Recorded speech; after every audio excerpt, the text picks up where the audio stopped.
Hello guys! Good afternoon everyone. Ayan, alas 2 na po ng tanghali dito sa Hong Kong. At syempre, kalalabas lang natin. Kasi ngayon guys is half day sila Sophie. So maaga siyang lumabas. 11 ang ang labas nila. So maaga ko siyang na-pick up. And then ngayon, pupunta kami dyan sa indoor playground dito sa Shunli Park. Ayan. Pero ngayon guys, sobrang napakainit. Is 35 degrees guys dito sa Hong Kong guys. So parang ito na ata yung summer talaga. Kasi grabe, parang hindi pa umuubra yung electric fan. Naka-aircon na nga kami, naka-electric fan pa. O di ba? Gastos sa electric. Pero talaga guys, sobrang init. Yung mga nandito sa Hong Kong siguro mararamdaman nyo yung init niya talaga. Kahit tignan mo dito sa labas, grabe. Parang yung init niya nakakasunog ng balat. Sophie, umbrella please. Tapos yung anak ko naman, siya pa ang may hawak ng payong. Ako walang payong. Ay talaga naman.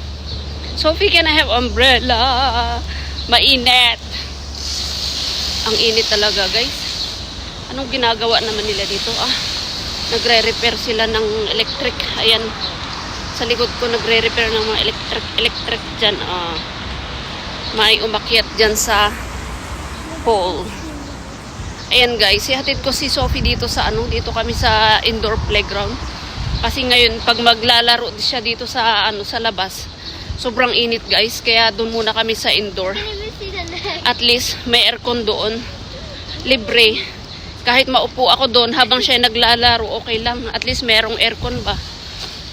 Kasi pag sa bahay lang, Diyos ko, gastos talaga sa aircon guys.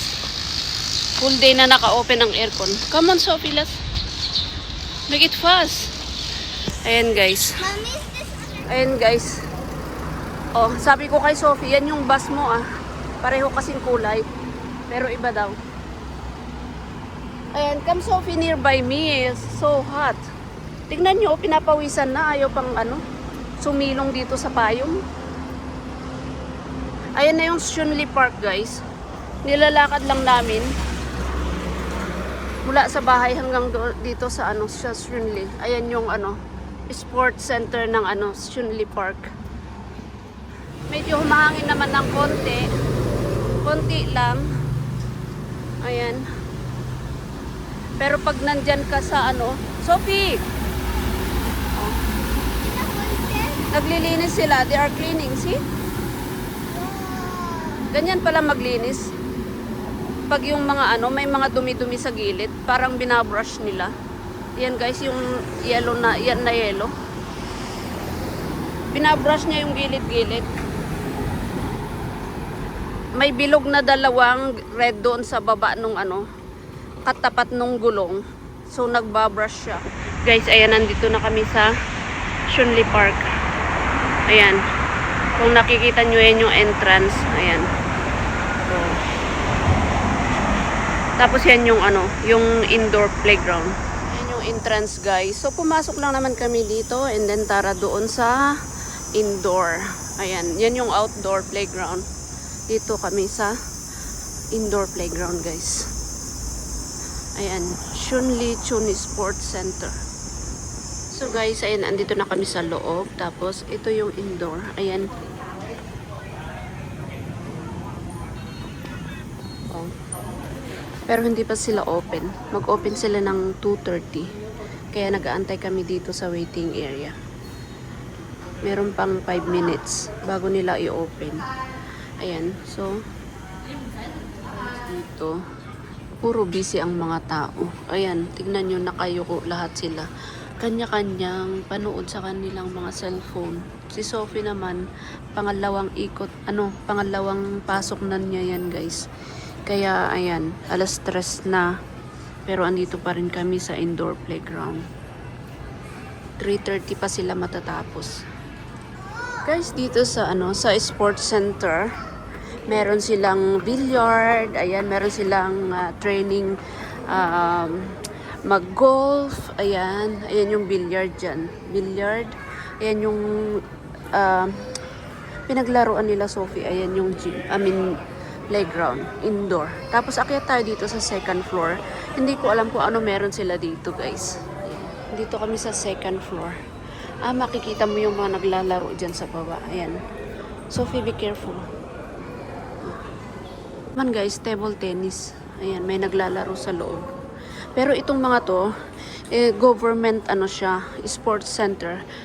Kaya lang kailangan mong i-book itong mga room dito. Ayan, exit naman na yan. So, dito tayo sa kabila, Sophie. Sophie, be careful. Dito tayo sa kabila. Ayan, parang gym ata itong kabila. Ayan guys, bumaba na kami ni Sophie. Kasi yung nandun sa second floor, yeah? Can I play? Okay, you can go. Yung nandun sa second floor, gymnasium. Ayan, so, hindi na kami umakyat doon sa ano. Meron pang third floor, pero hindi na kami umakyat doon sa third floor. Ano ba yan? Ayan, kaya lumabas na kami. At gusto na naman nitong batang to na maglaro dito sa outdoor. Ang sakit-sakit pa ng init. Alas 4 na guys, pero itong init niya, Diyos ko, sakit pa rin sa ano.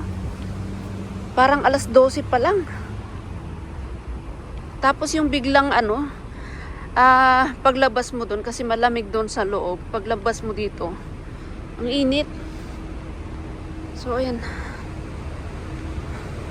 Dito muna kami sa ano, sa outdoor naman. After ng indoor, outdoor naman, ayan. Walang kapaguran talaga tong si Sophie na to. Pero uwi na rin kami mamaya kasi bukas meron na naman silang exam. Kailangan niya mag review. Ayan. Doon na naman yung batang yun. Kahit mag-isa lang. Meron naman siyang ano dito. May ibang bata dito. Ayan. Upo muna tayo dito saglit. Diba? Guys, ayan, andito na kami sa malapit sa bahay at nakita ko ito. Ayan, ang ganda. Diba? Ayan, ang ganda ng bulaklak niya, guys. Ayan, panahon ng kanyang pamumulaklak. Ayan. Siguro ilang weeks, din yan, mahuhulog din yan. At ayan, maraming honeybee. Di ba ang ganda? Ang dami. Pero pag malayo, hindi mo siya makita. Kaya, kailangan mong i-zoom. Ayan, dito si auntie nag-exercise. Ayan, bumalik na kami, guys. Kasi kailangan mag-review ni Sophie. Chinese exam niya bukas. Final exam. Ang ganda, diba, guys?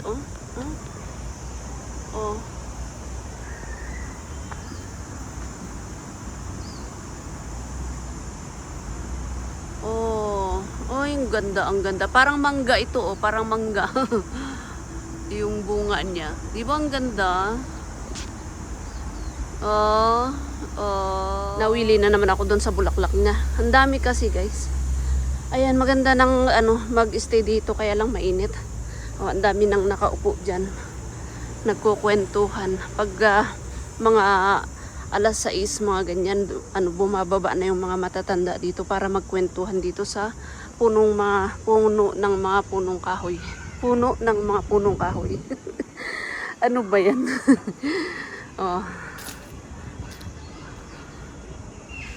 Ayan, umikot lang naman tayo, guys.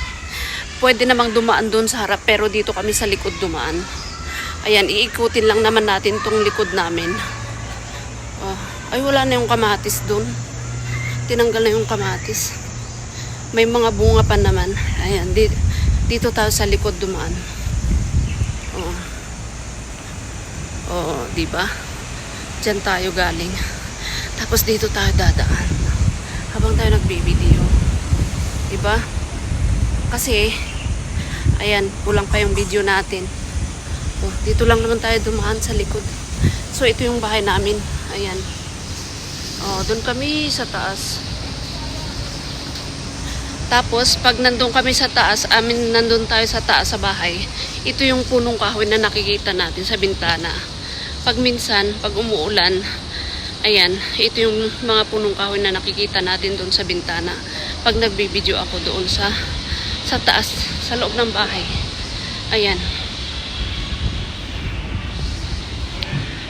Okay. Andito na tayo. Akyat na tayo sa bahay.